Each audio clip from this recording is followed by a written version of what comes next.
Miguel, dito ka lang sa bahay ha. Huwag ka nang sumunod sa akin sa gubat at delikado dun. Baka mamaya ulitin mo na naman yung ginawa mo noong nakaraan. Na sumunod ka sa akin sa pangangaso nang di ko alam. Kuya, gusto ko lang naman makita kung paano ka mangaso eh. Gusto ko rin kasing maging kagaya mo kapag malaki na ako. Ano ka ba, Miguel? Ayoko maging kagaya mo ko na hindi nakapagtapos ng high school.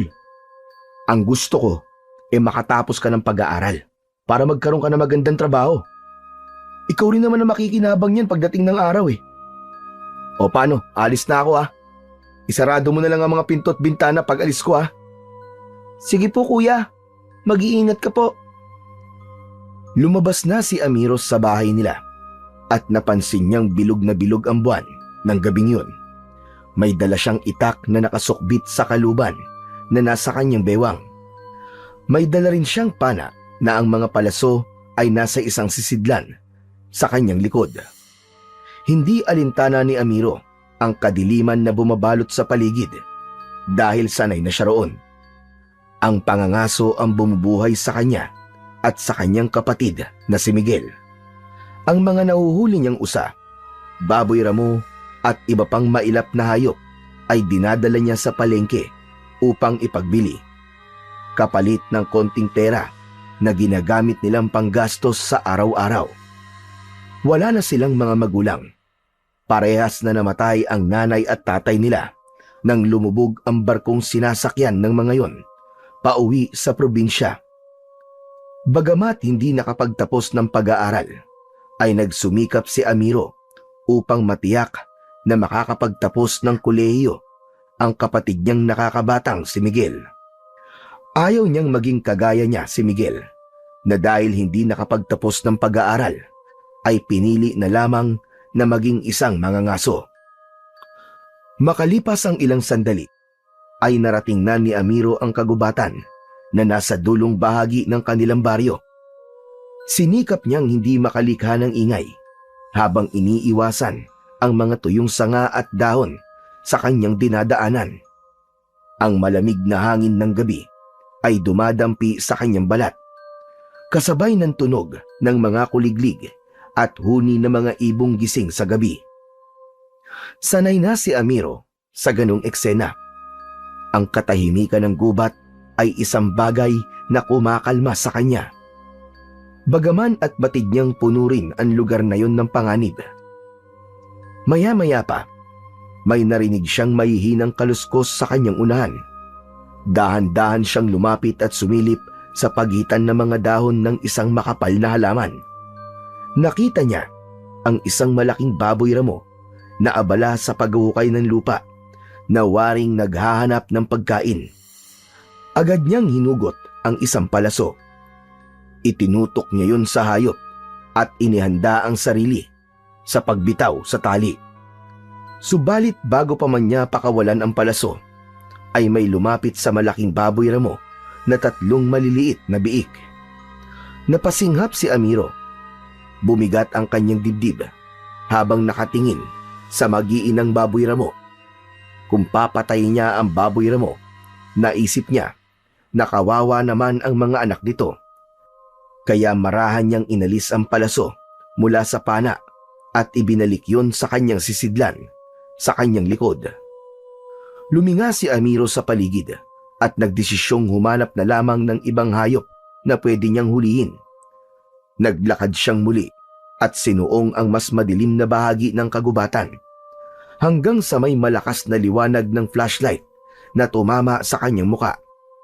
Napapikit siya saglit at nang idilat niya ang kanyang mga mata, ay nakita niya ang isang pamilyar na figura. Si Kapitan Renato, nakasama ang 3 tanod na may dalang mga baril. Si Kapitan Renato ay isang matikas at matipunong lalaki na nasa edad 40 anyos. Kilala ito sa kanilang baryo bilang isang mayabang ngunit mahusay na pinuno.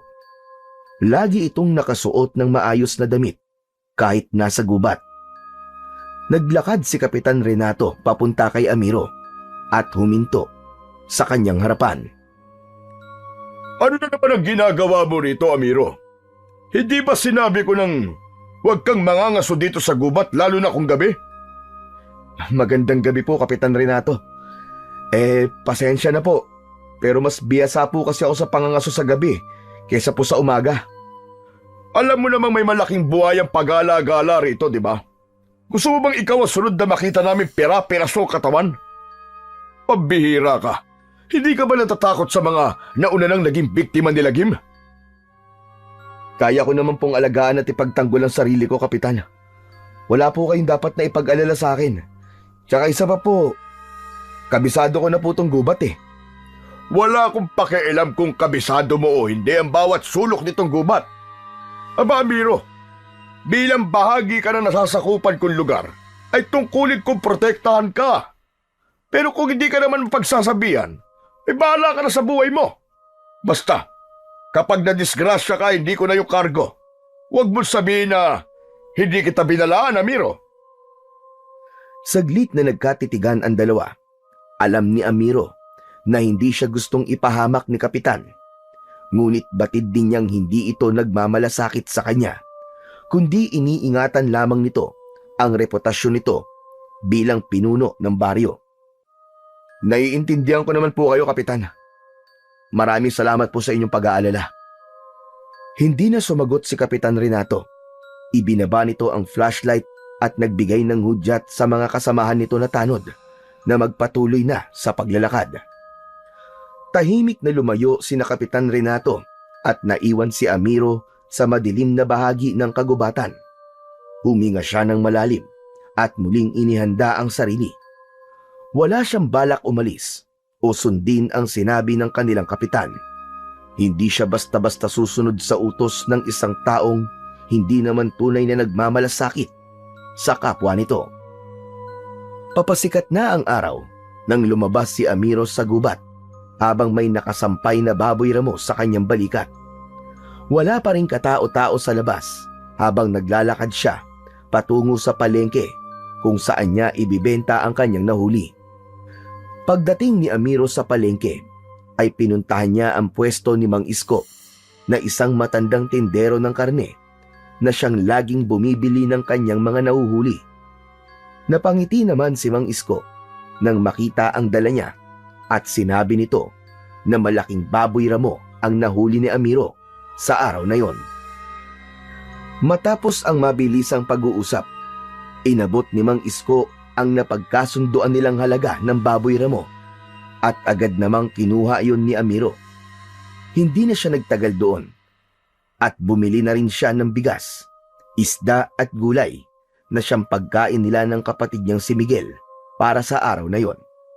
Matapos makapamili, ay naglakad na siyang muli, pauwi sa kanilang bahay. Nang makarating sa kanilang bahay, maingat siyang kumatok.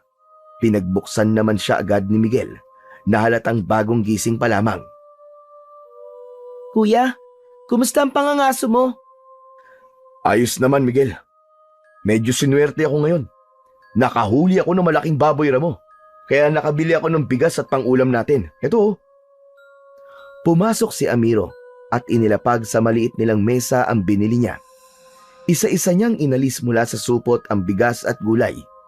Naupo si Miguel sa isang upuan at tinignan siya na waring may iniisip.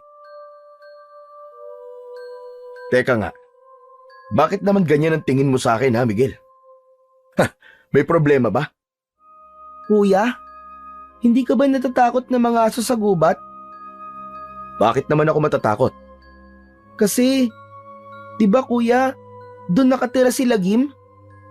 Saglit na natahimik si Amiro. Ang tinutukoy ni Miguel ay walang iba kundi ang malahalimaw sa laki na buwayang pinaniniwalaang naninirahan sa lawa sa loob ng kagubatan. Marami nang natagpo ang patay sa gubat at minsan pa nga may mga bangkay na nakalutang sa lawa sa gubat. Para sa mga tao, walang ibang may gawa nun kundi si Lagim. Ngunit para kay Amiro, walang dahilan para matakot siya kay Lagim. Ilang taon na siyang nangangaso sa gubat, pero ni anino ni Lagim ay hindi pa niya nakikita. Alam mo, Miguel, wala akong dapat na ikatakot kay Lagim. Naniniwala ako na hanggat hindi mo siya ginugulo, hindi kanya sasaktan.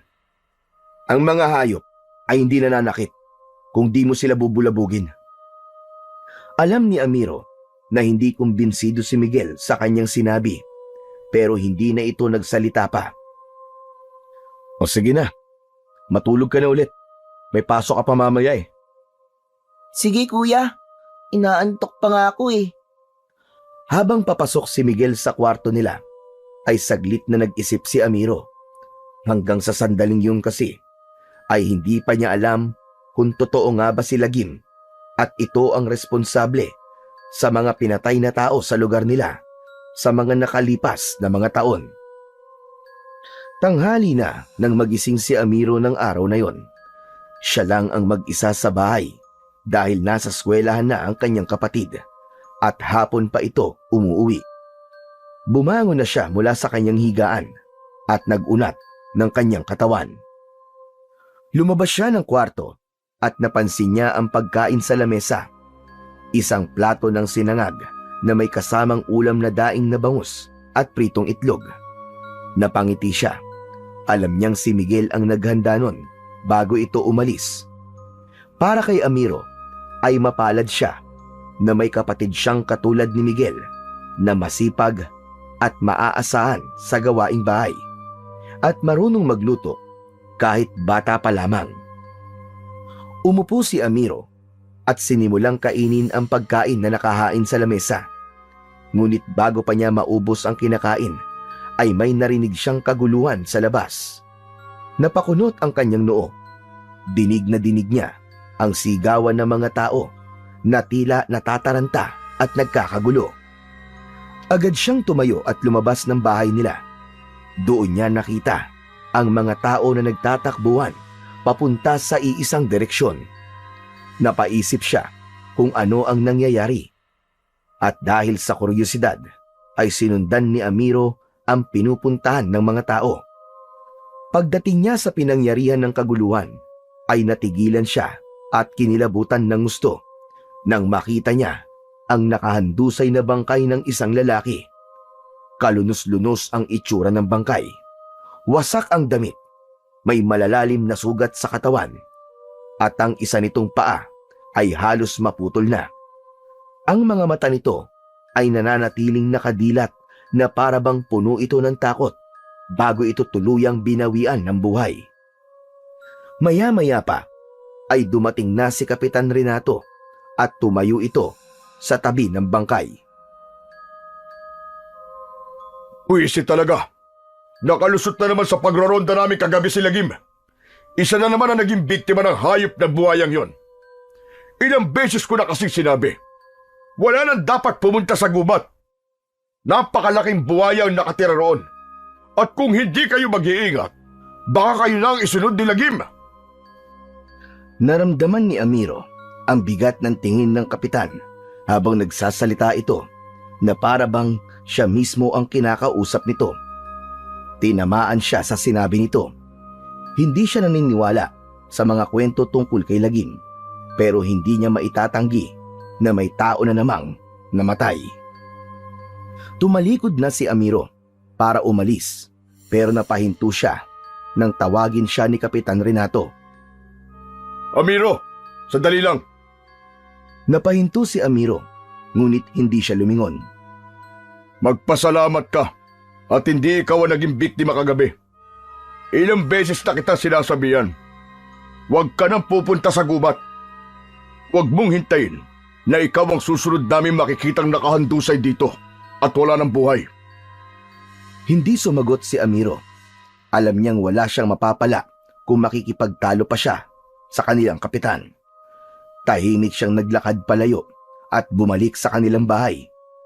Ngunit sa kabila ng mga sinabi ni Kapitan Renato, sa kabila ng bangkay na nasa harapan niya kanina, ay sinabi niya sa kanyang sarili na magpupunta pa rin siya sa gubat upang mangaso dahil yun lamang ang tangi niyang ikinabubuhay. Nang malapit nang umuwi si Miguel sa eskwelahan, ay nagsimula ng magluto ng hapunan si Amiro.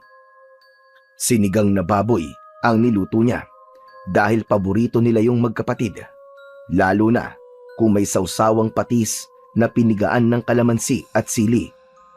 Makalipas lamang ang ilan sandali, ay bumukas na ang pinto at pumasok si Miguel na may nakasukbit na bag sa kanyang likuran. Lumapit ito sa kanya upang tignan ang kanyang niluluto. Wow! Sinigang na baboy! Mapaparami na naman ang kain natin yan, kuya. Sinabi mo pa. O ano, kumusta pala ang pagpasok mo sa eskwelahan? Ayos lang naman po, kuya. Nag-long test po kami kanina sa math tapos na-perfect ko po. Ako nga lang po ang perfect sa amin eh. Ayos. Napakatalino mo talaga, Miguel. Ipagpatuloy mo lang yan ha. Para kapag mataas ang grado mo, kapag graduate ka, ay makakakuha ka ng scholarship sa kolehiyo. Huwag ka mag-alala, kuya. Pinagbubuti ko naman po ang pag-aaral ko. Pero, maiba ako, kuya. Totoo bang may nabiktima na naman si Lagim? Biglang natigilan si Amiro sa paghahalo ng sabaw ng sinigang. Tumingin siya kay Miguel at marahang tumango. Oo, Miguel. Isang lalaki na tagpo ang patay sa bungad ng gubat kaninang umaga. Kuya, hindi kaya panahon na para huminto ka na sa pangangaso mo? Natatakot kasi ako para sa iyo, kuya eh. Baka isang araw, ikaw naman ang matagpuan naming patay dahil dun sa malaking buhaya sa gubat. Ayoko pong mangyari yun, kuya. Nakita ni Amiro ang labis na pag-aalala sa muka ni Miguel. Inilapag niya ang sandok sa ibabaw ng plato at saka marahang tinapik ang balikat ng kapatid. Miguel, alam ko nag-aalala ka para sa akin. Pero hindi ako pwedeng huminto sa ginagawa ko. Ang pangangaso lang ang bumubuhay sa atin. Kung titigil ako, paano tayo kakain? Paano ka makapag-aaral? Napayuko si Miguel at hindi nakasagot. Saka lang siguro ako hihinto, Miguel. Kapag nakatapos ka na ng pag-aaral mo. O kung may magandang trabaho akong mahanap. Pero sa ngayon, wala akong ibang alam na paraan para kumita ng pera kundi ang pangangaso lang. Pero nangangako ko sa'yo na mag-iingat ako palagi. Hindi ako papayag na may mangyaring masama sa akin. Kasi ayokong maiwan ka mag-isa. Marahang tumango si Miguel, pero alam ni Amiro na hindi niya napawi ang takot ng kanyang kapatid. Ang totoo, maging si Amiro ay takot din na may masamang mangyari sa kanya sa gubat.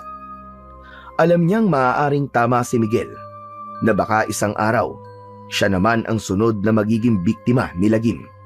Pero alam niya ring kailangan niyang lakasan ang kanyang loob kung gusto niyang mabuhay silang magkapatid. Nang mga sumunod na araw, ay halos magkakasunod ang natatagpuang mga bangkay sa lugar ni na Amiro. Lahat ng bangkay ay kalunos-lunos ang sinapit. Hindi na makilala ang mga yon dahil halos luray-luray na ang katawan ng mga yon na para bang nilapa ang mga yon ng isang mabangis na halimaw.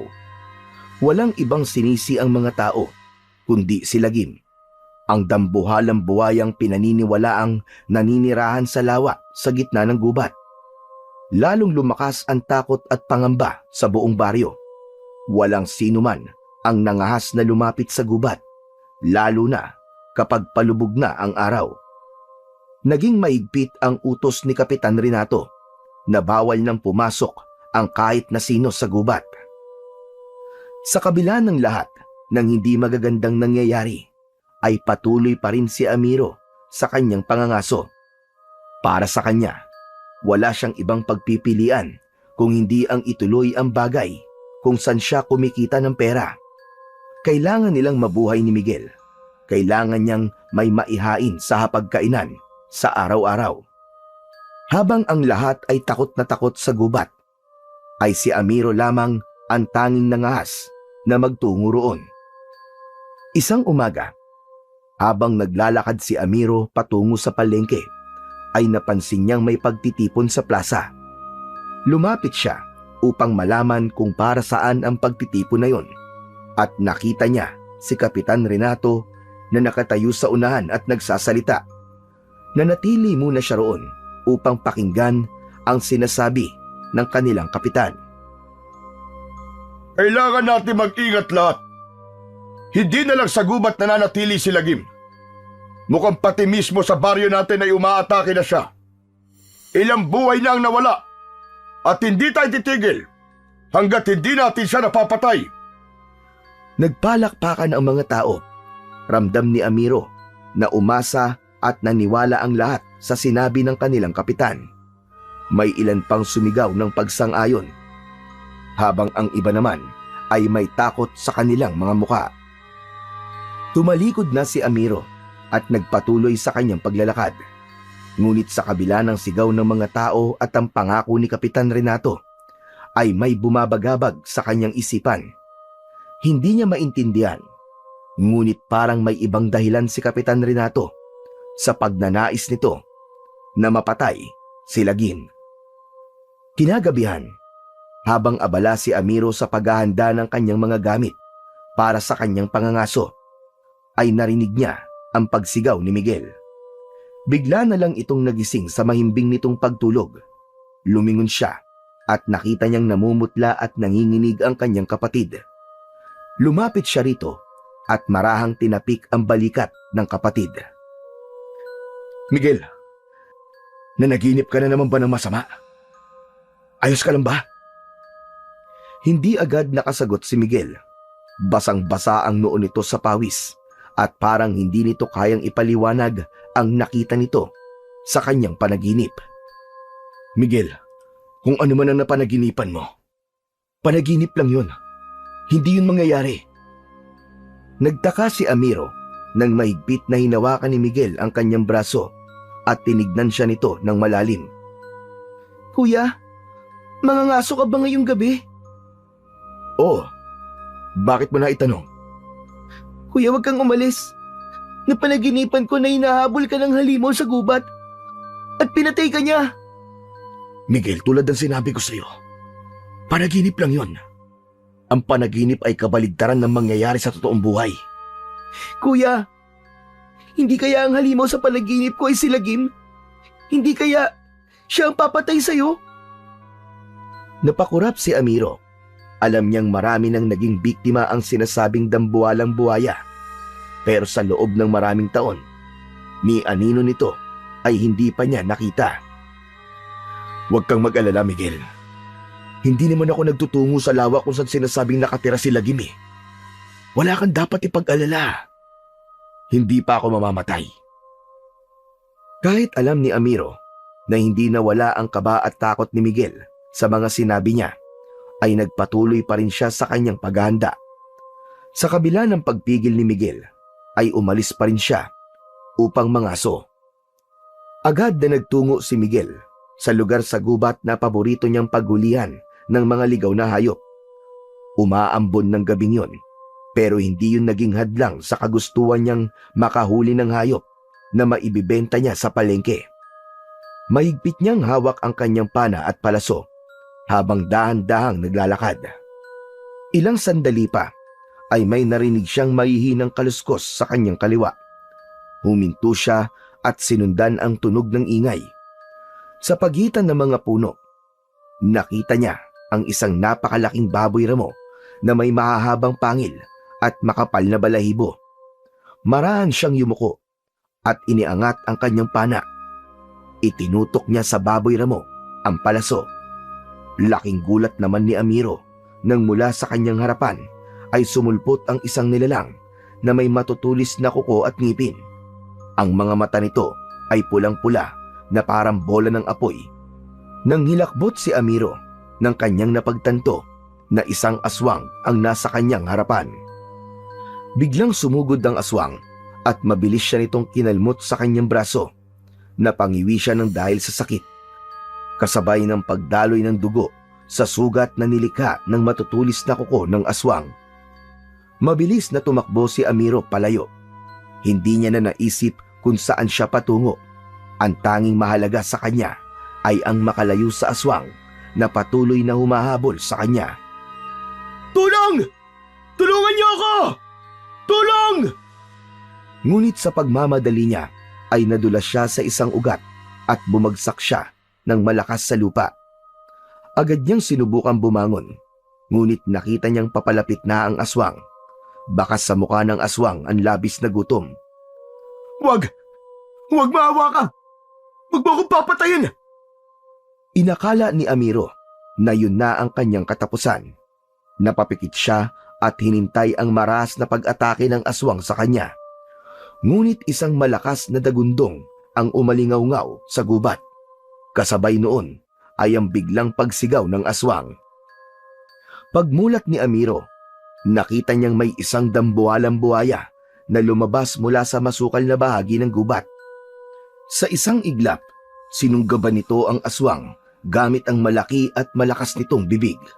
Narinig niya ang nakakakilabot na pagkadurog ng laman at buto ng aswang. Sa loob lamang ng ilang segundo ay tinapos ng buhaya ang buhay ng aswang. Walang naging laban ng aswang sa matatalas at malalaking pangil ng buhaya. Napatitig si Amiro sa dambuhalang buhaya habang nanginginig siya sa takot. Sigurado siya na ang buhayang yun ay walang iba kundi si Lagim. Maraang lumapit kay Amiro ang buhaya. Hindi siya makagalaw habang ang matalim na mga mata nito ay nakatuon sa kanya at ang napakalaking nguso nito ay halos dumikit na sa kanyang mga paa. Wag! Maawa ka! Huwag mo akong patayin! May kapatid ako naghihintay sa akin sa bahay! Maawa ka sa akin! Hindi alam ni Amiro kung bakit niya kinausap ang buhaya kahit alam niyang hindi naman siya nito maiintindihan. Ngunit nagtaka si Amiro nang unti-unting umatras si Lagim.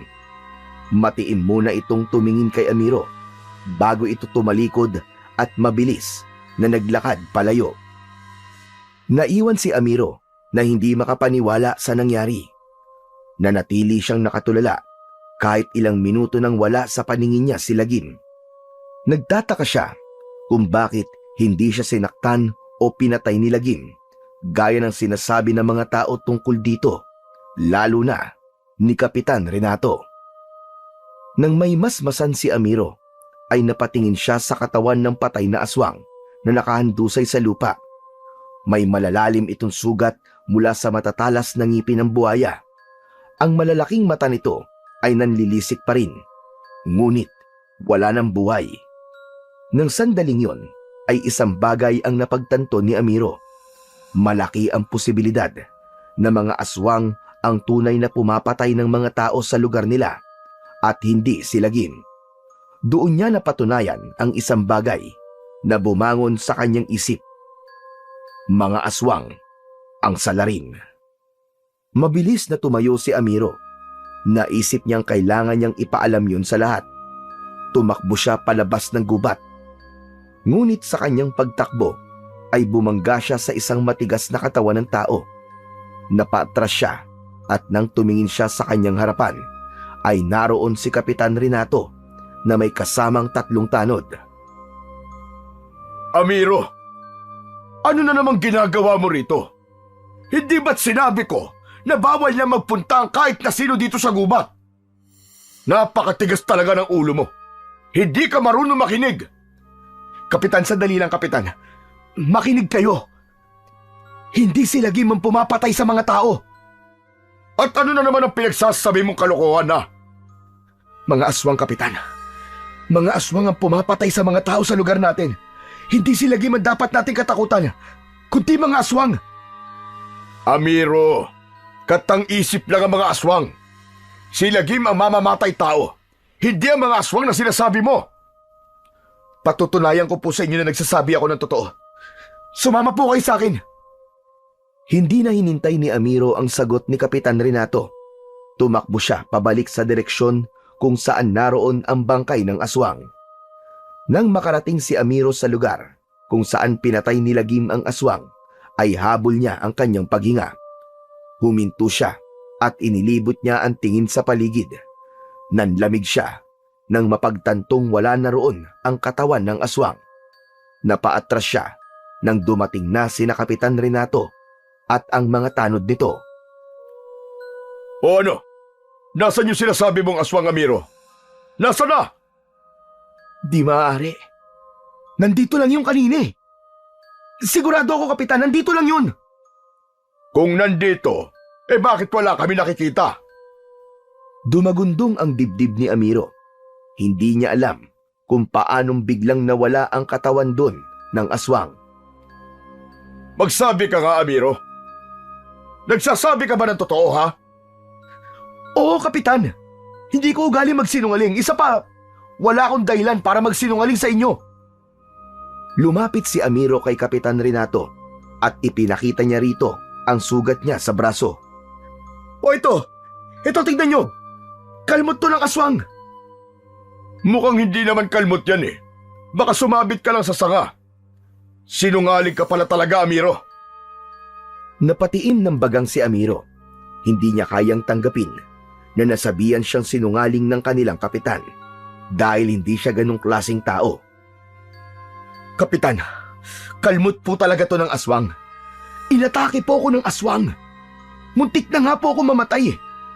Pero bago ako mapatay ng aswang, ay biglang dumating si Lagim.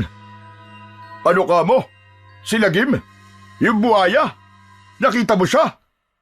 Opo, pinatay niya yung aswang. Iniligtas niya po ako. Kung nakita mo si Lagim, sigurado kung patay ka na dapat ngayon. Lahat ng taong nakakaharap ng halimaw na yon ay pinapatay niya. Huwag mo nga kami pinaglololoko, Amiro. Yun nga din po ang pinagtataka ko, Kapitan eh. Ang aswang lang po ang pinatay ni Lagim. Hindi niya ako ginalaw o sinaktan. Guni-guni mo lang yan, Amiro. Ano bang tinira mo, ha? Hindi, Kapitan. Baka hindi talaga si Lagim ang pumapatay sa mga tao sa lugar na to. Ang mga aswang ang pumapatay sa kanila. Maniwala po kay sa akin. Hindi agad nagsalita si Kapitan Renato. Humakbang ito papalapit kay Amiro at matiim siyang tinignan. Amiro, umamin ka nga sa akin. Gumagamit ka ba ng droga? Kapitan, hindi ako gumagamit ng kahit na anong ipinagbabawal na gamot. Alam kong walang mabuting maidudulot yun sa akin. Kaya bakit ako gagamit nun? Bakit ko magsalita kay para kang bangag? Aswang? Iniligtas ka ni Lagim? Aba, ano bang pinagsasasabi mo? Totoo po ang sinasabi ko, Kapitan. Hindi si Lagim ang pumapatay sa mga tao sa lugar natin. Kalokohan! Si Lagim ang may gawa ng lahat ng patayan dito sa lugar natin. At kung totoong nakita mo siya, dapat patay ka na talaga ngayon. Huwag mo kami pinaglololoko. Maniwala naman kayo sa akin, Kapitan. Hindi po ako nagsisinungaling. Ay, tama na yan, Amiro. Sige na, umuwi ka na at magpahinga.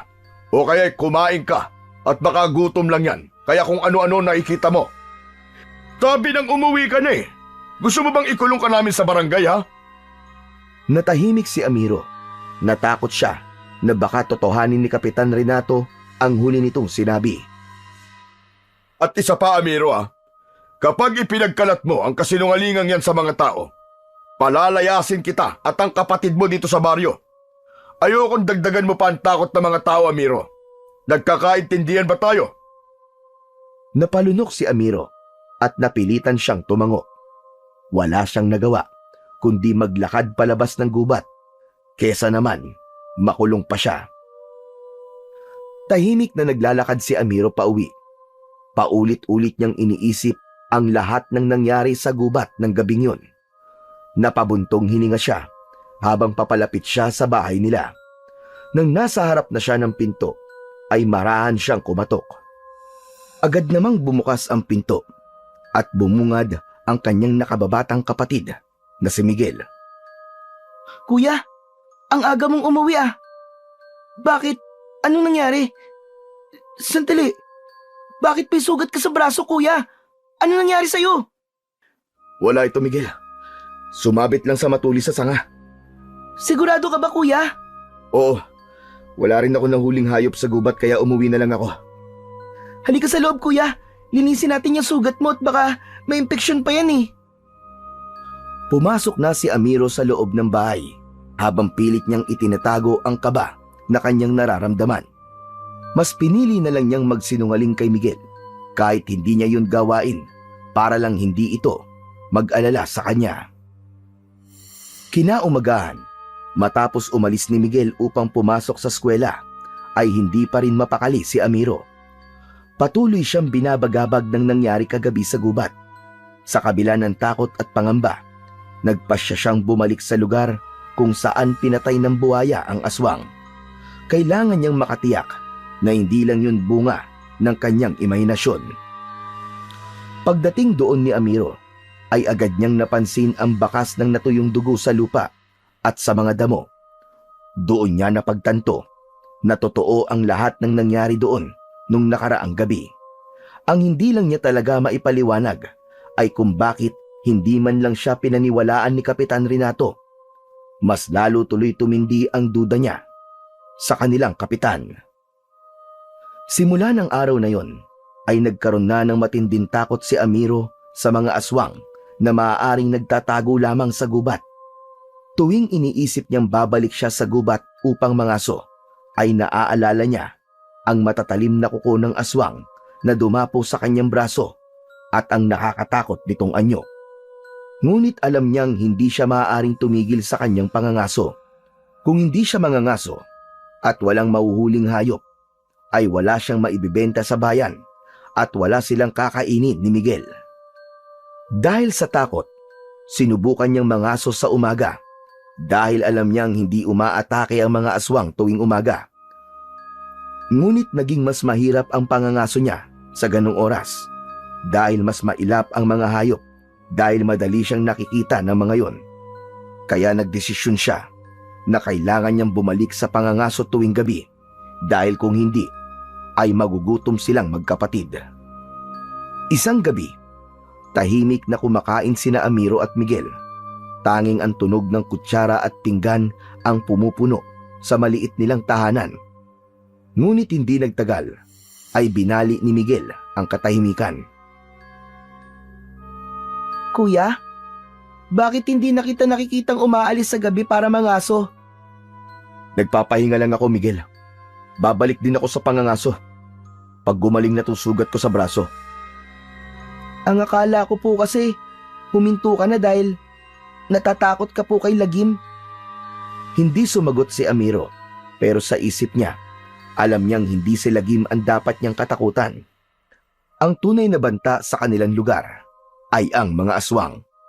Sigurado siya na ang mga yon ang pumapatay sa mga tao sa kanilang baryo at hindi ang dambuhalang buhaya na si Lagim. At sa sandaling yon, isang ideya ang biglang pumasok sa isip niya para makapangaso ulit siya sa gabi. Pagsapit ng hapon, ay tahimik na naglakad si Amiro patungo sa bahay ni Lolo Waldo, ang kilalang albularyo at antingero sa kanilang baryo. Kilala ito sa paggawa ng mga agimat at paggamot sa mga sakit na hindi maipaliwanag ng mga doktor. Huminto si Amiro sa tapat ng bahay ni Lolo Waldo na isang lumang kubo na napapaligiran ng matataas na halaman at mga boteng nakasabit sa paligid. May kakaibang amoy ng insenso at tuyong dahon na sumalubong sa ilong ni Amiro. Huminga siya ng malalim bago kumatok sa pinto. Lolo Waldo? Tao po? Lolo Waldo? Si Amiro po ito. Abay, pumasok ka, Amiro. Bukas yan, pasok. Dahan-dahang itinulak ni Amiro ang pinto at saka siya pumasok. Sa loob, nakita niya ang matanda na nakaupo sa isang lumang upuan habang may hawak na kahoy na baston. Merong mga bote ng langis, pinatuyong ugat at iba't ibang uri ng anting-anting na nakasabit sa dingding. Tinignan siya ni Lolo Waldo mula ulo hanggang paa na para bang sinusuri siya nito. Ano sadya mo rito, Amiro? May itatanong lang po sana ako sa inyo, Lolo Waldo. Huwag ka nang magpaligoy-ligoy pa. Sige na, sabihin mo na kagad sa akin dahil ako albularyo at hindi ako manghuhula. Lolo Waldo, meron po ba kayong agimat na pangontra po sa aswang? Napataas ang kilay ng matanda at umayos ito ng pagkakaupo. Meron. Pero, saan mo naman gagamitin? Malamang po pangontra po sa aswang. Abat pilosopo ka. Bakit kailangan mo ng ganong klaseng agimat? Sabihin mo sa akin ang totoo. Lolo Waldo, dahil may aswang po rito sa baryo natin. Sandaling natigilan si Lolo Waldo. Biglang sumeryoso ang mukha nito. Ito mo naman nasabi yan. Dahil nakita ko po mismo, Lolo Waldo, nakita po mismo ng dalawang mga mata ko. Nakita ko po ang aswang sa gubat. Nangyari po yun isang gabi. Habang nangangaso po ako sa gubat, bigla po niya akong inatake. Muntik na po ako mamatay. Pero mabuti na lang po. Bigla pong dumating si Lagim. Ano ka mo? Si Lagim? Yun dambuhalang buhaya. Opo. Pero ang ipinagtataka ko po, hindi man lang ako sinaktan ni Lagim. Ang aswang lang po ang pinatay niya. Iniligtas po ako ni Lagim, Lolo Waldo. Nagtataka naman yata yung kwento mo, Amiro. Hindi ba ang sinasabi ng karamihan dito ay si Lagim ang pumapatay sa mga tao? Yan nga rin po ang iniisip ko, Lolo Waldo Maling paratang po ang ibinabato nila kay Lagim. Hindi siya ang tunay na pumapatay sa mga tao rito, kundi ang mga aswang na nasa gubat. Maraming taon na ako nabubuhay sa baryong ito, Amiro. Pero kahit isang beses, ay wala pa ako nabalita ang may aswang dito. Pero totoo pong may aswang dito, Lolo. Kung hindi po ako nakatakas, baka ako na po ang sunod na naging biktima ng aswang sa gubat. Kaya po ako narito sa inyo, dahil gusto kong ipagpatuloy ang pangangaso ko. Pero ayokong gawin yun ng walang panangga. Kaya sana po bigyan niyo po ako ng agimat laban sa mga aswang. Muling tumahimik si Lolo Waldo. Maya-maya pa ay huminga to ng malalim. Tumayo ito at naglakad papunta sa isang kahon na nasa sulok ng kubo. Binuksan nito ang kahon at kinuha ang isang maliit na bote na may lamang langis at pira-pirasong ugat. Inabot nito yon kay Amiro. Amiro, ito lang ang maibibigay ko sa'yo. Ano po ito, Lolo Waldo? Kapag kumulo ang langis sa loob ng bote na ito, ibig sabihin lang, may aswang na malapit sa'yo. Magandang meron ka nito para alam mo kung may aswang sa paligid. Mas makapaghahanda ka na lumaban o kaya ay tumakbo. Pero Lolo Waldo, wala po ba kayong mas malakas na agimat? Yung magiging malakas po ako para malabanan ko po mga aswang. Kung gusto mong lumaban sa mga aswang, hindi sapat ang agimat. Kailangan mo rin ng tapang. Pero ito lang ang kaya kong ibigay sa'yo. Wala nang nagawa si Amiro, kundi ang tanggapin ang maliit na bote na yon. Hindi niya na yon tinanggihan dahil baka bawiin pa yon ni Lolo Waldo. Maraming salamat po, Lolo Waldo. Tandaan mo ito, Amiro. Hindi pa ako kumbinsido sa kwento mo. Hanggat hindi ako mismo ang nakakakita sa mga aswang na sinasabi mo, ay hindi ako maniniwala. Malakas po ang pakiramdam ko na malalaman niyo rin po ang katotohanan. Matapos yun, ay nagpaalam na si Amiro kay Lolo Waldo. Umalis siya sa bahay ni Lolo Waldo na dala ang maliit na bote na ibinigay nito sa kanya. Kinagabihan, lumabas ng kanilang bahay si Amiro, dala ang kanyang pana, mga palaso at ang maliit na boteng ibinigay ni Lolo Waldo. Hawak niya yun ng mahigpit.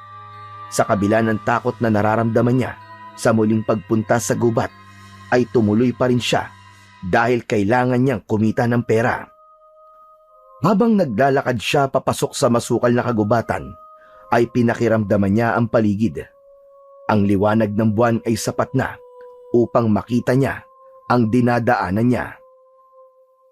Mas lalong humigpit ang pagkakahawak ni Amiro sa bote na nasa kanyang kamay. Alam niyang kapag kumulo ang langis na nasa bote, ay nangangahulugan na may aswang sa paligid o malapit sa kanya. Sa paglalakad ni Amiro, ay bigla siyang napahinto nang may narinig siyang mga yabag sa kanyang unahan. Agad siyang yumuko at nagtago sa likod ng isang malaking puno. Mula sa kanyang kinaroroonan, nakita niya ang ilang lalaking tumatakbo sa gitna ng gubat. Agad niyang nakilala ang isa sa mga yon. Walang iba kundi si Kapitan Renato. Halatang may hinahabol ang mga yon. Nagpasya siyang sundan sina Kapitan Renato upang malaman kung ano o sino ang hinahabol ng mga yon. Sa tulong ng liwanag ng buwan ay nakita ni Amiro ang isang malaking nilalang na tumatakbo sa pagitan ng mga puno. Napalunok siya nang mapagtanto niyang si Lagim ang hinahabol ni na Kapitan Renato.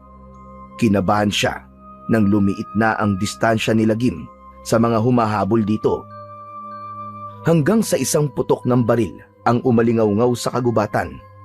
Napapikit si Amiro at nanginig ang buo niyang katawan. Nang idilat niya ang kanyang mga mata, ay nakita niyang tumakbo si Lagim patungo sa lawa. Ngunit hindi pa rin ito tinigilan ni na Kapitan Renato. Patuloy na pinapuputukan ng baril ng mga ito si Lagim. Matagumpay na nakarating si Lagim sa lawa at mabilis itong sumisid doon. Tumayo si na Kapitan Renato sa gilid ng lawa at walang tigil na nagpaputok sa tubig. Kinabahan at natakot si Amiro na baka mapatay si Lagim dahil alam niyang hindi si Lagim ang pumapatay ng mga tao sa kanilang baryo. Hindi ito ang tunay na halimaw na dapat na pinapatay.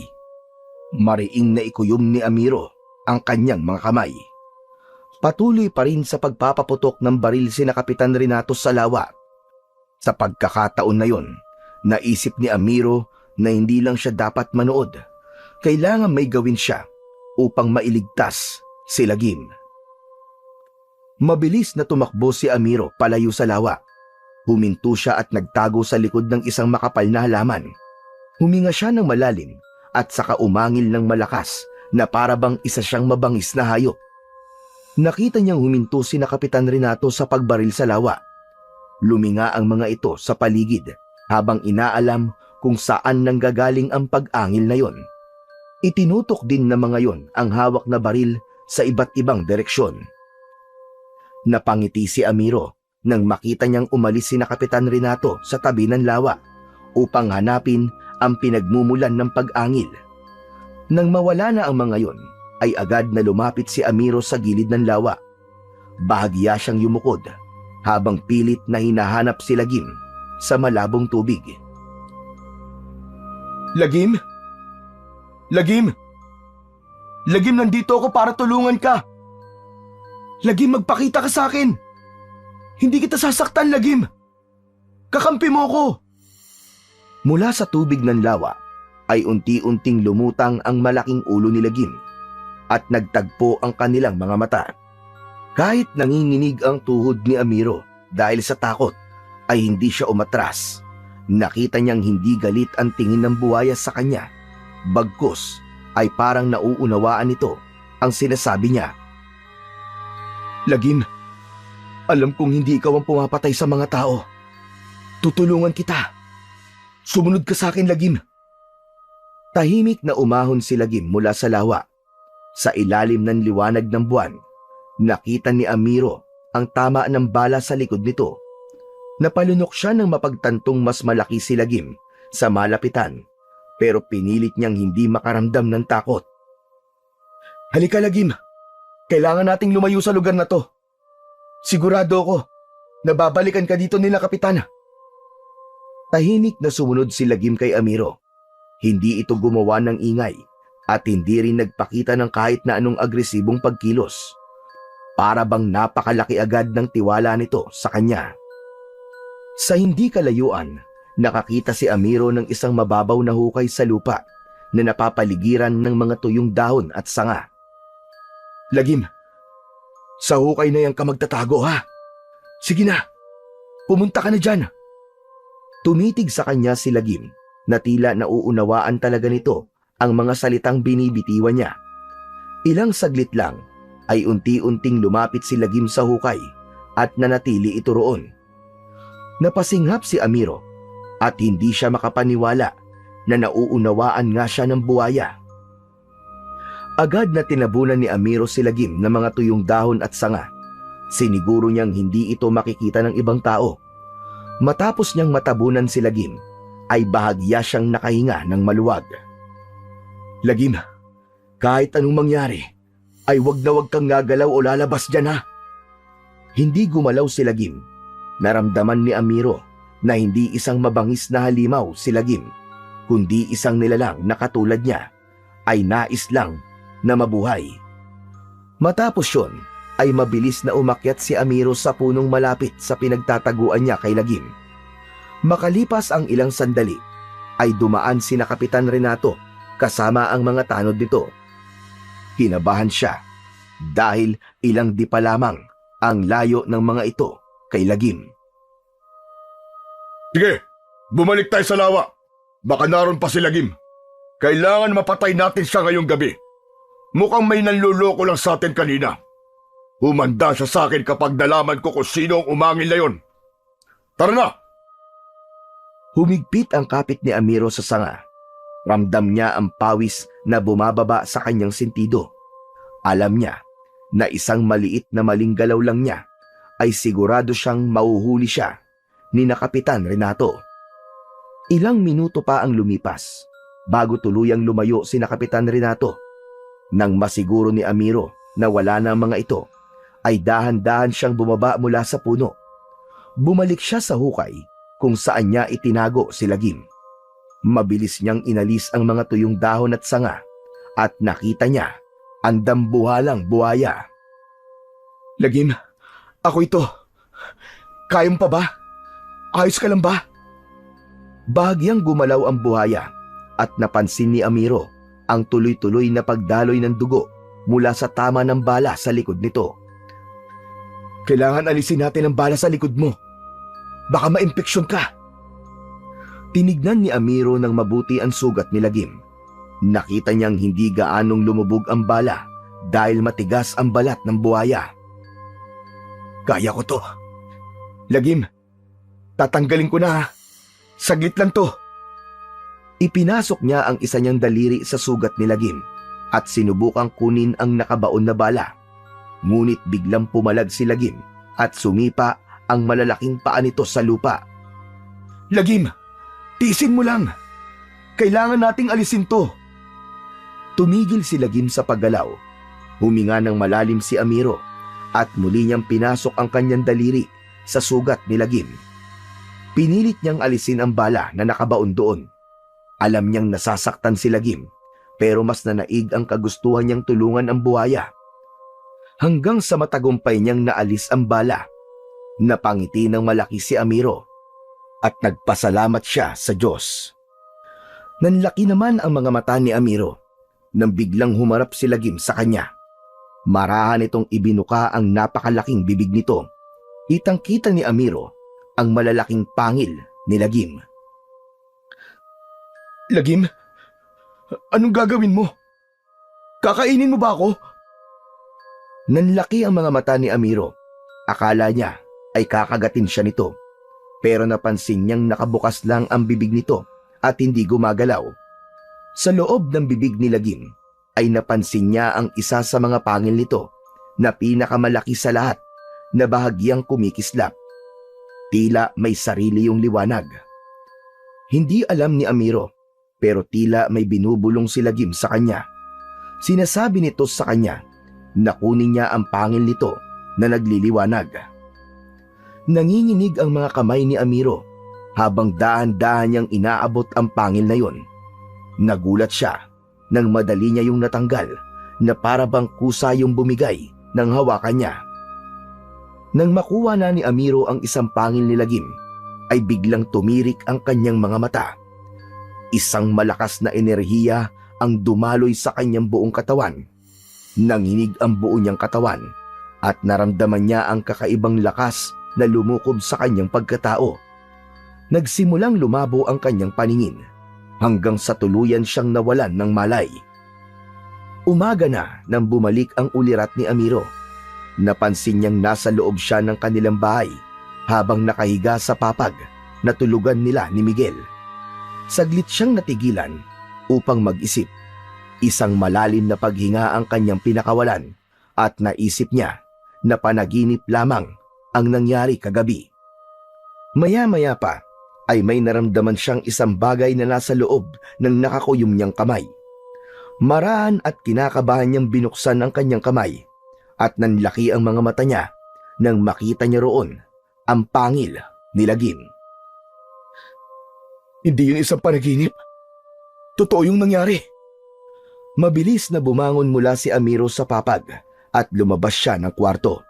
Sa maliit nilang sala, nakita niyang abala si Miguel sa pagwawalis. Nang makita siya nito, ay nagpakawala ito ng matamis na ngiti. Kuya, buti naman gising ka na. Nauna na pala akong kumain kasi gutom na ako eh. Pero ipinagtira naman kita ng pagkain, kuya. Umupo si Amiro sa bangko habang pilit na inaalala kung paano siya nakauwi kagabi.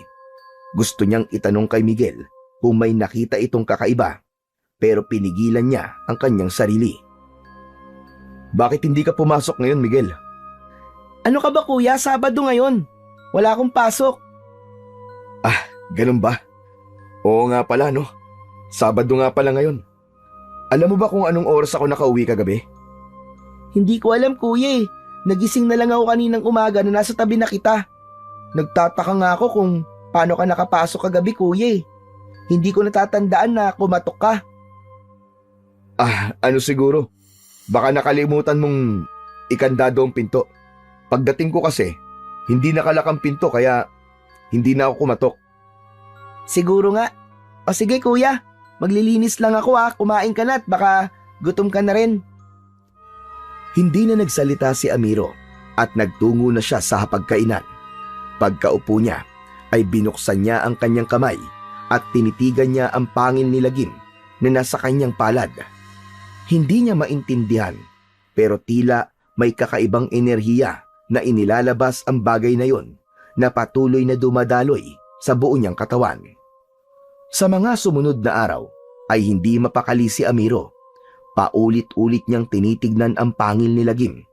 Iniikot niya yon sa kanyang mga daliri at pinagmamasdan kung may kakaibang katangian yon. Hindi niya maintindihan kung bakit yon ibinigay sa kanya ng dambuhalang buhaya. Habang lumilipas ang mga araw, ay mas lalong lumalalim ang pag-iisip ni Amiro. Hindi siya makatulog ng maayos dahil alam niyang may bahagi ng sarili niyang gustong tuklasin ang lihim ng pangil ng buhaya. Hanggang naisip niya si Lolo Waldo.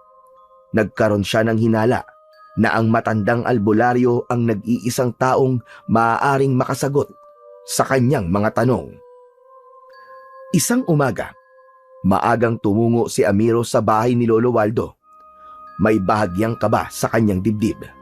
Ngunit mas nagibabaw ang kanyang pagnanais na malaman ang lihim ng pangil na nasa kanyang pangangalaga. Pagdating niya sa bahay ni Lolo Waldo, ay agad siyang kumatok. Hindi naman nagtagal, ay bumukas din ang pinto at bumungad sa kanya si Lolo Waldo. Ikaw na naman. Kung hihingi ka na naman ng agimat, ay umuwi ka na lang. Wala akong ibibigay sa'yo, Amiro. Teka, hindi po. Hindi po ako pumunta rito para manghingi ng agimat. Lolo Waldo, meron lang po sana akong nais na itanong sa inyo. Maaari po ba akong pumasok? Sandaling nag-isip si Lolo Waldo. Sa huli ay nilawakan nito ang pagkakabukas ng pinto at hinayaan siyang makapasok.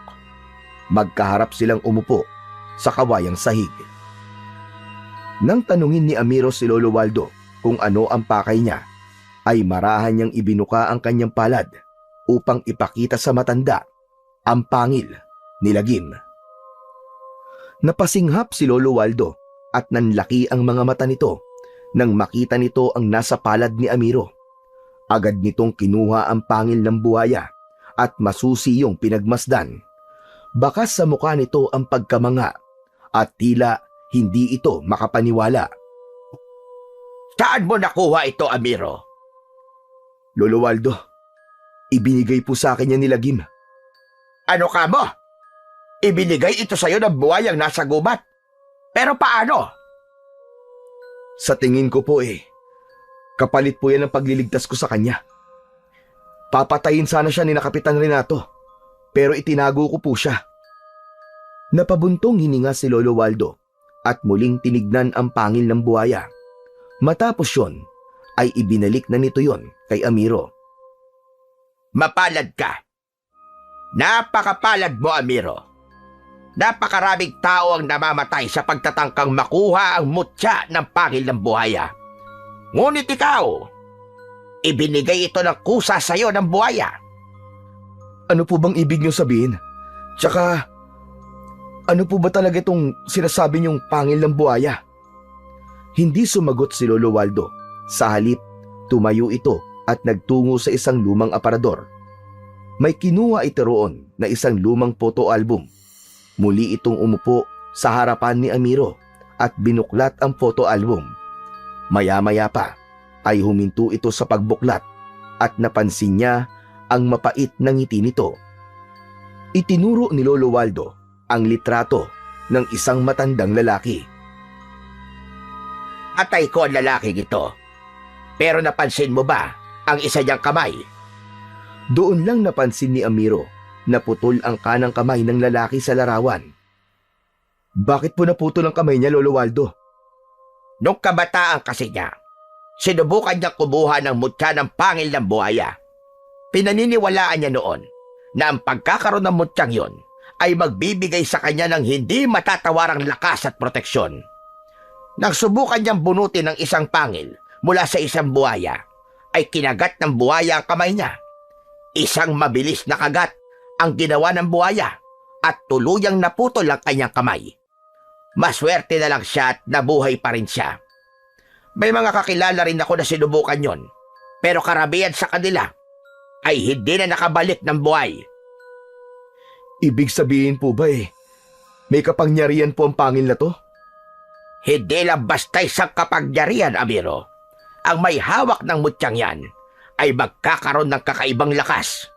Isang lakas na maihahalin tulad sa isang buhaya. Matibay at malakas na pangangatawan. May liksi sa tubig at sa lupa.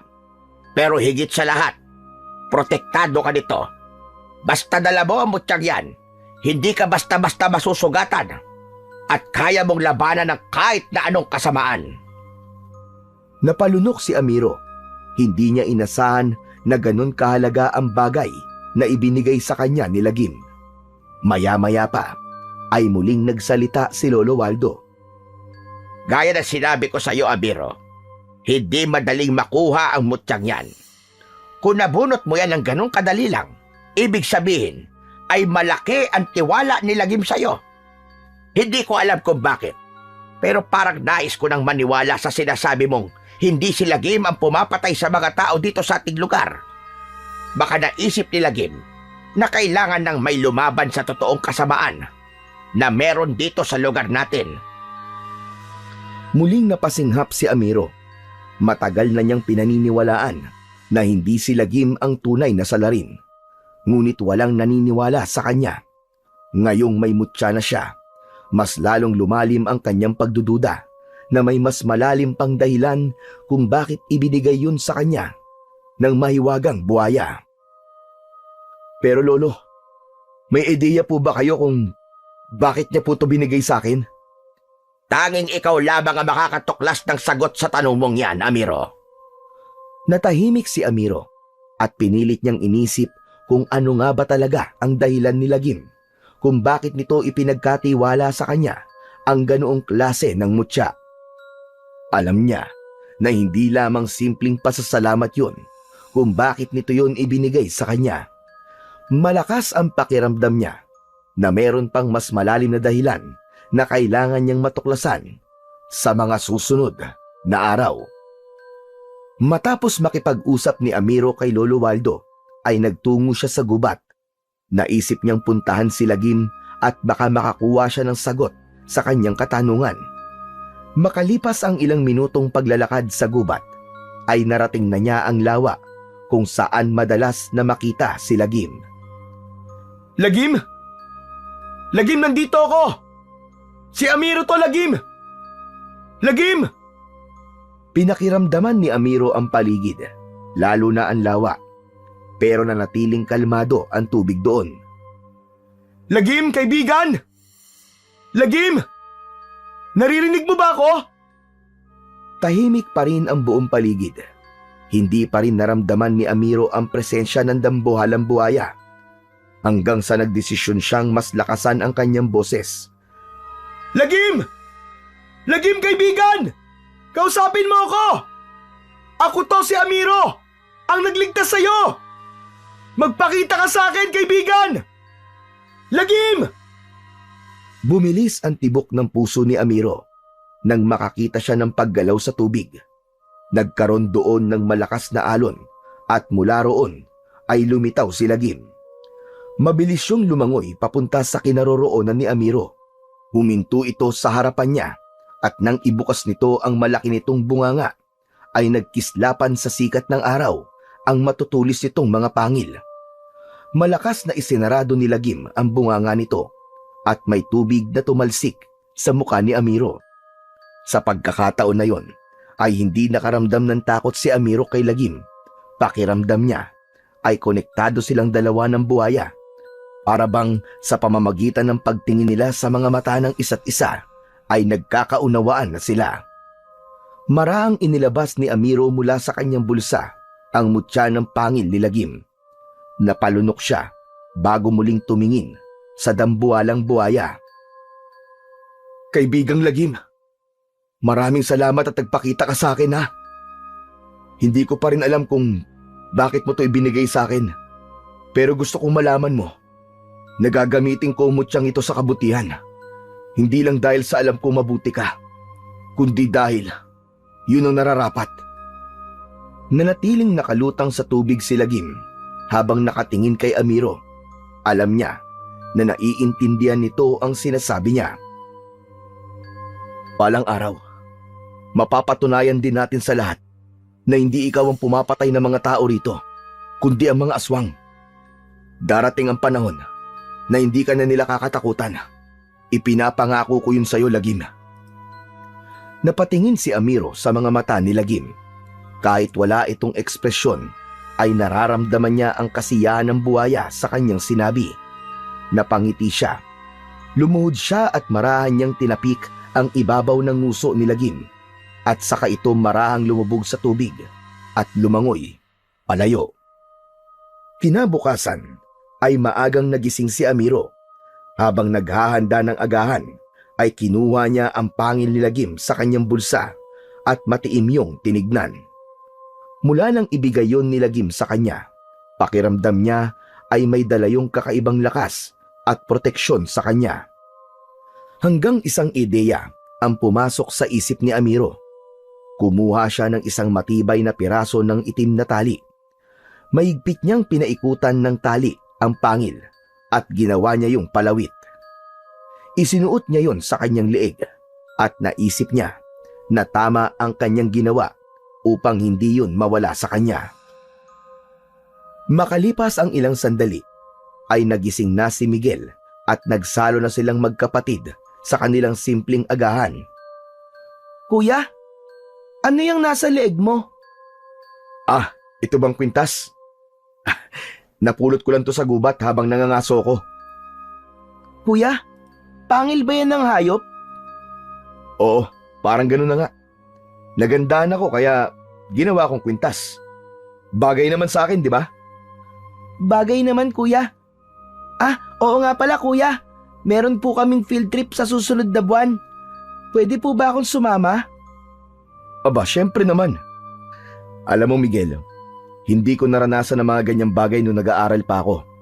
Kaya gusto kong ma-experience mo. Salamat, kuya. Magsasabi na po agad ako sa teacher namin na makakasama ako. Ngumiti si Amiro kay Miguel. Nakahinga siya ng maluwag dahil agad na nawala ang usapan nila sa pangil na nakasabit sa leeg niya. Medyo kinabahan siya dahil ang akala niya ay marami pang itatanong ang kanyang kapatid na si Miguel sa suot niyang kwintas. Sa gitna ng mahimbing na pagtulog ni Amiro ng madaling araw na yon, ay bigla siyang nagising. Pakiramdam niya ay may malamig na hanging yumakap sa kanya at isang kakaibang pakiramdam ang gumapang sa kanyang katawan. Napapikit siya at may narinig siyang lalaking humihingi ng tulong. Hanggang may lumitaw na imahe sa utak niya.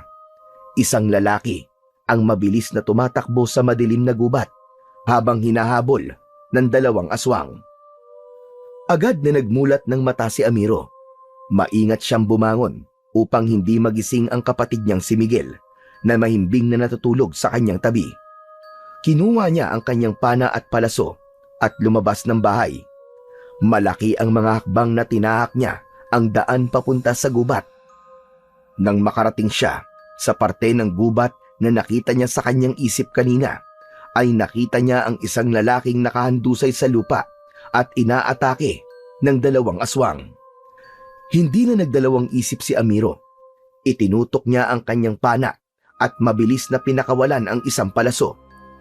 Tumama yon sa balikat ng isang aswang, kaya napasigaw ito ng malakas nang dahil sa sakit. Agad na napalingon ang 2 aswang sa kanya habang nagliliyab sa galit ang mga mata ng mga yon. Magkasabay na sumugod ang mga aswang kay Amiro. Sinubukan niyang umatras pero masyadong mabilis ang mga ito. Bago pa siya makailag ay naramdaman na niya ang pagsayad ng mga matutulis na ngipin ng mga ito sa kanyang balat. Ang isa ay kinagat siya sa leeg, habang ang isa naman ay sa kanyang braso. Ngunit nagulat si Amiro nang wala siyang naramdamang sakit. Hindi rin niya naramdamang bumaon ang ngipin ng mga aswang sa balat niya. Maging ang mga aswang ay nagtaka nang alisin ng mga yon ang pagkakakagat kay Amiro. Napangisi si Amiro nang mapagtantong hindi siya tinablan ng kagat ng mga aswang dahil naging kasintigas ng balat ng buhaya ang balat niya nang dahil sa kanyang mutya.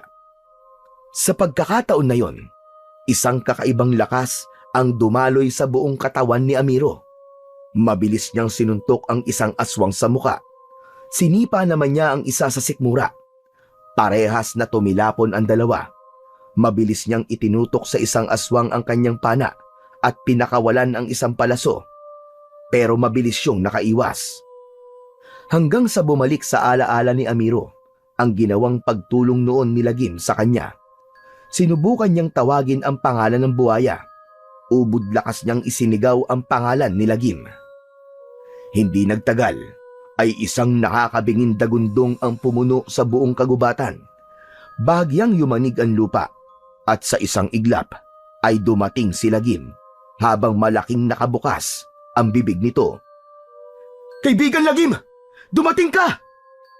Mabilis na inatake ni Lagim ang isang aswang. Buong lakas nitong kinagat ang ulo ng aswang at sa isang iglap, naihiwalay ni Lagim ang ulo ng aswang sa katawan nito. Ang natitirang aswang naman ay sinubukang atakihin si Lagim, pero mabilis na hinampas ni Lagim ang aswang ng makapal at matigas nitong buntot. Lumipad sa ere ang aswang at sumalpok ito sa isang puno. Sumuka ng dugo ang aswang nang mapasandal ito sa puno. Nakita ni Amiro na yun na ang pagkakataon niya para patayin ang aswang. Itinutok niya rito ang kanyang pana at nagpakawala siya ng 2 magkakasunod na palaso. Tumama ang mga yon sa dibdib ng aswang na agad nitong ikinamatay. Tinignan ni Amiro si Lagim at tumitig din ito sa kanya. Mas lalo niyang naramdaman ang malakas na koneksyon nilang 2. Hindi nagtagal ay umalis na si Lagim. Nilapitan ni Amiro ang lalaking inatake ng mga aswang at nalaman niyang buhay pa ito ng kanya itong pulsuan. Binuhat niya ang lalaking walang malay at dinala sa kubo ni Lolo Waldo upang magamot ang mga sugat nito. Simula noon, hindi na lamang pangangaso ang ginagawa ni Amiro sa gubat. Tuwing sasapit ang dilim, ay umaalis siya sa kanilang bahay habang tangan ang kanyang pana at palaso. Nagpupunta siya sa mas masusukal na bahagi ng kagubatan upang hanapin at lipulin ang mga kampon ng kadiliman na aswang na patuloy na pumapatay ng mga tao sa kanilang bayan. Hindi lang simpleng pagtatanggol ang kanyang layunin dahil nais niyang tuluyang maubos ang mga aswang. Ngunit higit sa lahat, gusto niyang matuklasan kung saan nagkukuta ang mga aswang upang matapos na ang pananalasa ng mga aswang sa kanilang lugar. Sa bawat laban ni Amiro ay hindi siya kailanman naging mag-isa. Isang sigaw lamang niya sa pangalan ni Lagim ay agad itong dumarating upang tulungan siya. Sa paglipas ng mga araw, lalong tumibay ang kanilang koneksyon. Hindi lang bilang magkasangga, kundi bilang dalawang nilalang na may iisang mitiin. Sa tuwing tatapusin nila ang isang laban, hindi lang dugo ng mga aswang ang naiiwan sa lupa, kundi ang pangakong hindi sila titigil hanggat hindi naglalaho ang mga banta ng aswang sa kanilang lugar. Isang tahimik na madaling araw. Nakahiga si Amiro sa likod ni Lagim habang nakalutang ang buhaya sa gitna ng lawa. Ang malamig na simoy ng hangin ay banayad na dumadampi sa kanyang muka at ang liwanag ng bilog na buwan ay kumikislap sa ibabaw ng tubig. Lagim, salamat sa pagbibigay mo sa akin ng mutya mo ah. Ang sarap pala talaga sa pakiramdam na makatulong sa mga tao at lumaban sa mga aswang. Bahagyang gumalaw si Lagim sa ilalim niya. Tila sumang-ayon ito sa kanyang sinabi. Napangiti naman si Amiro at binagmasdan ang langit. Sigurado kung hindi magtatagal, ay mauubos din natin ang mga aswang sa gubat na to. Natigilan si Amiro nang may marinig siyang mahinang kaluskos sa gilid ng lawa. Agad siyang bumangon at nanlaki ang mga mata niya nang makita si Kapitan Renato na nakatayo sa gilid ng lawa habang nakatingin sa kanila ni Lagim. Sa isang kamay nito ay hawak nito ang isang baril. Kapitan Renato, ano pong ginagawa niyo rito? Ikaw ang dapat kong tanungin yan. Umalis ka riyan, Amiro. Lumayo ka sa buhayang yan. Hindi niyo po kailangan saktan si Lagim, Kapitan. Wala siyang ginagawang masama sa inyo. Tignan mo, hindi niya ako sinasaktan, mabait po siya. Maniwala po kayo sa akin, Kapitan. Kakampi po natin si Lagim. Anong walang ginawang masama? Nakalimutan mo na bang napakarami ng pinatay ng halimaw na yan? Umiling si Amiro at huminga ng malalim bago muling nagsalita. Hindi po si Lagim ang pumapatay sa mga tao, Kapitan. Ang mga aswang may kagagawa ng lahat ng yon. Ilang beses ko na po nakita na inatake nila ang mga tao. Ilang beses ko na nakalaban ng mga aswang. Kung may dapat kayong tapusin, hindi si Lagim, kundi yung mga aswang. Maniwala naman po kayo sa akin, Kapitan. Nahihibang ka na, Amiro. Ano bang ginawa sa'yo ng buhayang yan? Tignan nyo, Kapitan. Tignan nyo. Kung masama si Lagim, bakit hindi niya ako sinasaktan? Natahimik si Kapitan Renato. Bumaling ang tingin nito kay Lagim. Nagulantang si Amiro nang biglang itinutok nito ang hawak nitong baril kay Lagim. Hindi ko alam kung anong ginawa niya sa'yo, pero isang bagay lang ang sigurado ko. Kung hindi ka lalayo dyan, mapipilitan ako magpaputok. Huwag mo akong subukan, Amiro! Hindi ako aalis dito, Kapitan. Hindi ako aalis hanggat hindi mo nauunawaan na hindi si Lagim ang kaaway natin, kundi ang mga aswang. Nagtagpo ang mga mata ni Amiro at Kapitan Renato hanggang sa naging matalim ang tingin ni Kapitan. Masyado mo akong sinusubukan, Amiro. Matapos nito yung sabihin, ay naramdaman ni Amiro na magpapaputok na si Kapitan Renato. Mabilis na niyakap ni Amiro si Lagim at kasunod nun ay nakarinig siya ng 3 magkakasunod na putok ng baril. Naramdaman niya ang pagtama ng mga bala sa kanyang likod, ngunit hindi man lang yun tumagos sa kanyang katawan. Muling tumingin si Amiro kay Kapitan Renato. Gulat na gulat ang kapitan habang hindi makapaniwalang nakatingin kay Amiro. Paanong hindi ka tinablan ng bala? Anong klaseng demonyo ka, Amiro? Malamang, kasabot ka ng buhayang yan. Kayong dalawa may kagagawa ng lahat ng pagpatay dito. Napamulagat si Amiro sa sinabi ng kapitan. Bago pa siya makapagpaliwanag, ay tumalikod na si Kapitan Renato at mabilis na tumakbo palayo. Kapitan! Kapitan, sandali lang! Magpapaliwanag ako! Mali kayo nang iniisip! Kapitan! Walang inaksayang sandali si Amiro.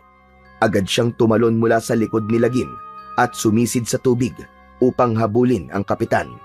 Umahon siya at agad na tumakbo papunta sa direksyong tinakbuhan nito, pero hindi niya na nakita kung saan nagpunta si Kapitan Renato. Bumigat ang dibdib ni Amiro. Kasunod nun ay nanlamig ang mga kamay niya nang maisip niya na hindi magtatagal ay ipagkakalat ni Kapitan Renato sa buong bayan na siya at si Lagim ang may kagagawan ng mga patayan. Kapag nangyari yon, siguradong pag-iinitan siya ng mga tao at may posibilidad na maging si Miguel ay madadamay. Dahil doon ay mabilis na tumakbo si Amiro pauwi. Nang makarating siya sa harap ng kanilang bahay, ay agad siyang kumatok ng malakas. Ilang sandali lang ay bumukas ang pinto at bumungad sa kanya si Miguel na mukhang bagong gising habang kinukusot ang mga mata. Kuya, bakit para kang nakakita ng multo? May problema ba? Wala nang sinayang na oras si Amiro. Pumasok siya at mabilis na kinuha ang isang lumang bag mula sa kanilang aparador. Mabilis niyang inilagay roon ang ilang damit ni Miguel, habang si Miguel naman ay may pagtataka siyang pinapanood. Kuya, anong ginagawa mo? Ano ba nangyayari? Huwag ka na magtanong, Miguel. Kailangan mo magtago. Hindi ka dapat makita ng kahit na sino ngayon. Pero kuya... Miguel, sumunod ka na lang sa akin. Kilala mo ko. Hindi ako papayag na may masamang mangyari sa'yo. Kaya itong ginagawa ko ay para sa kaligtasan mo. Lalo lamang naguluhan si Miguel, ngunit tila nagtiwala na ito kay Amiro dahil hindi na ito nagtanong pa. Pagkatapos ng ilang minuto, binuhat ni Amiro ang bag at hinawakan ang braso ni Miguel at magkasama silang umalis ng kanilang bahay. Walang ibang naisip si Amiro na pwede niyang pagkatiwalaan kundi si Lolo Waldo. Kaya naman, doon sila nagpunta ng kanyang kapatid. Kumatok si Amiro sa pinto ng bahay nito at hindi nagtagal ay bumukas yun. Bumungad ang matandang albularyo na may dalang gasera. Amiro! Aba, anong ginagawa niyo rito ng ganitong oras? Lolo Waldo, maaari bang dito muna si Miguel? Kailangan niya pong magtago.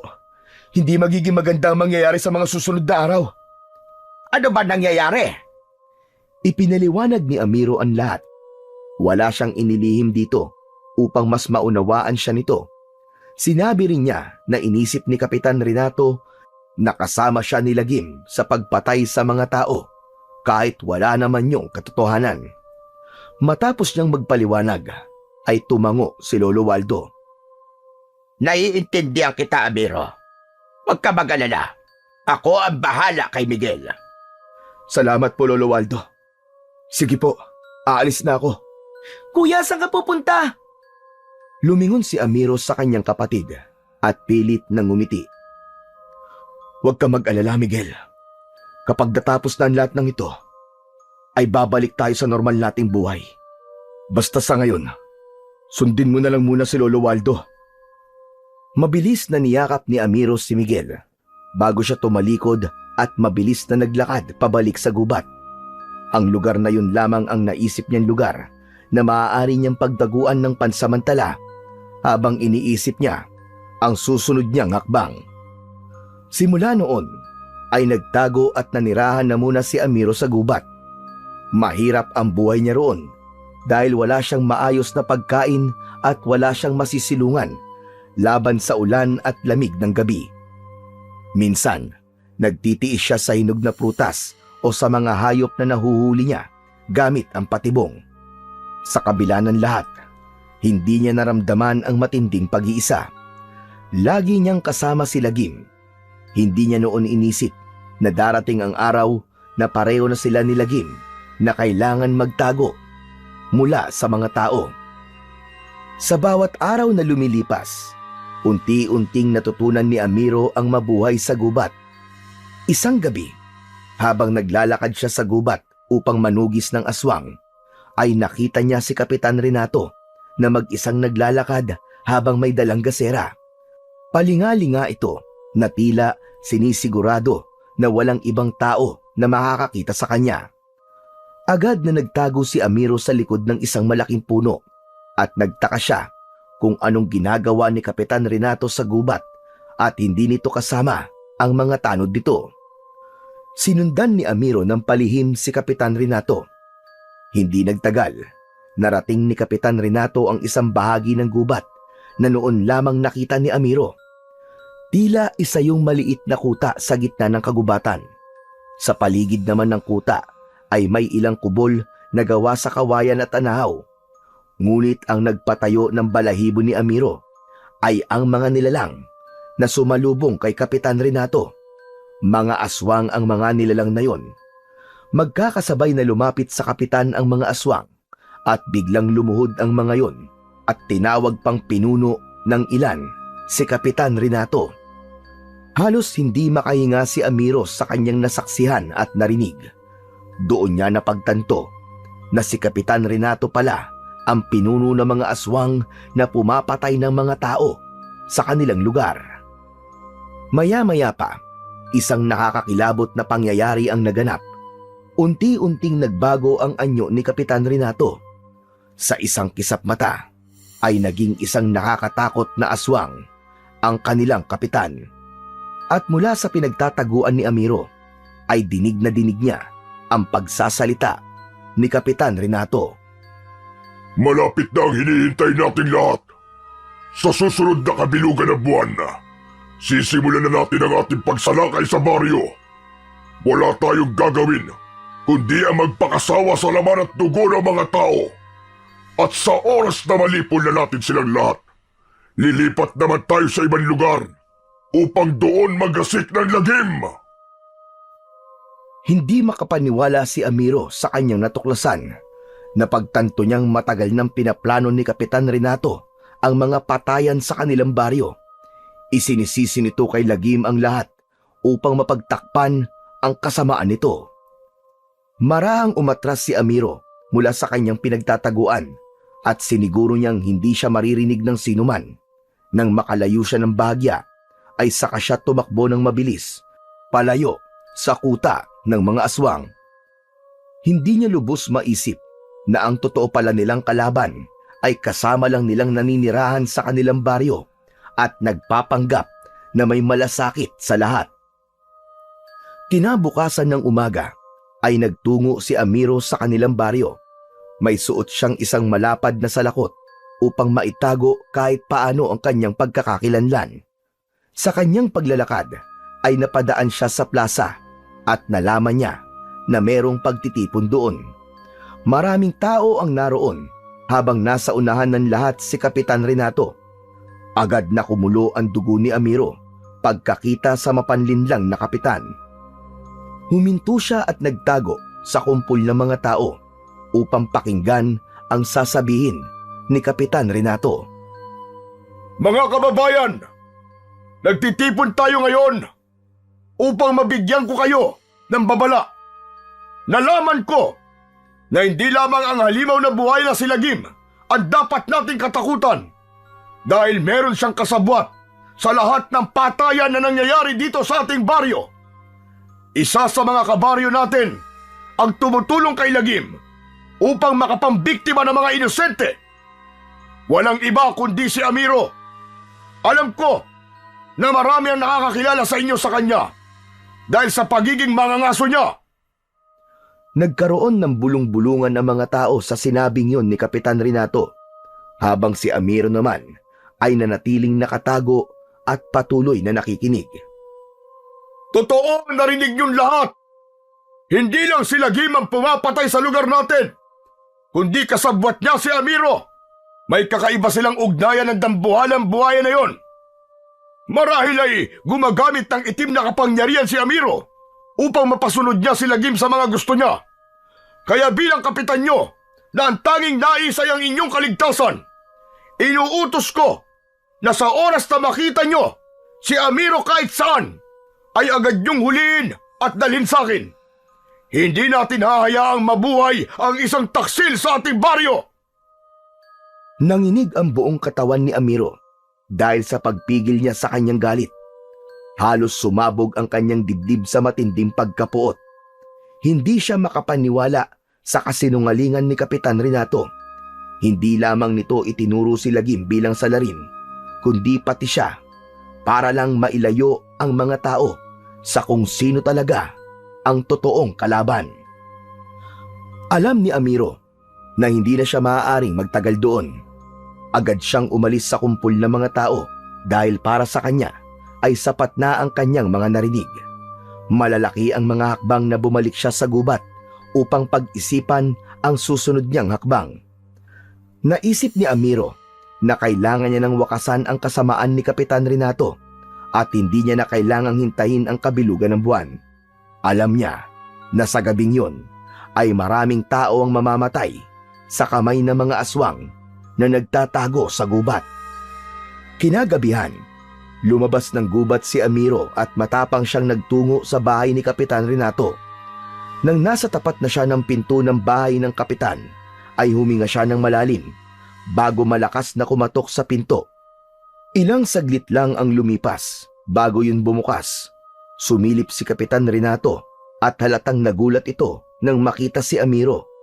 Nilakihan nito ang pagkakabukas ng pinto at matalim na tumingin sa kanya. Anong ginagawa mo sa aking pamamahay, Amiro? Papatayin mo rin ba ako? Gaya ng ginawa niyo ng buhayang yon sa mga naging biktima niyo? Napakagaling mo. Alam ko na ang sikreto mo, Renato. Tigilan mo na ang pagpapanggap mo. Alam kong ikaw ang pinuno ng mga aswang. Kayo ang totoong pumapatay ng mga tao sa baryo natin. Isinisisi mo pa kay Lagim ang pagpatay nyo upang hindi ka mapaghinalaan ng mga tao. Pero ngayon, tapos na ang palabas mo, Renato. Bistado ka na.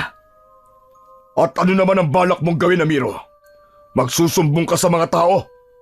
Sa tingin mo ba, maniniwala sila sa'yo? Ikaw na itinuturing nilang traidor? Hindi ko na kailangan sabihin sa kanila dahil ipapakita ko sa kanila kung sino kan talaga. Bago pa makapagsalita si Kapitan Renato, ay hinablot na ito ni Amiro sa kwelyo ng suot nitong damit. Malakas niya tong hinila palabas ng bahay. Halos mawalan ng balanse ang kapitan. Pero bago pa ito makalabas, isang malakas na suntok ang pinadapo ni Amiro sa mukha nito. Bumagsak ito sa lupa.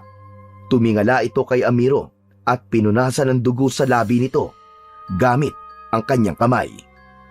Tumayo ng dahan-dahan si Kapitan Renato habang may nakakatakot na ngisi sa kanyang muka. Agad itong nag-anyong aswang at sa isang iglap ay inatake nito si Amiro. Tumayo ito, dahan-dahan at unti-unting nagbago ang anyo. Lumaki ang katawan nito, humaba ang mga kuko at ngipin, at ang mga mata nito ay tila nagbabaga. Mabilis na umatras si Amiro at malakas niya tong sinipa, pero sinalaglang yun ni Kapitan Renato gamit ang mga braso nito. Muling sumugod si Kapitan Renato at sinubukang sakmalin ang leeg ni Amiro. Agad siyang yumuko at siniko niya ang tagiliran ng aswang. Napangiwi naman si Kapitan Renato nang dahil sa sakit. Mabilis na lumayo si Kapitan Renato kay Amiro at malakas na humalakhak.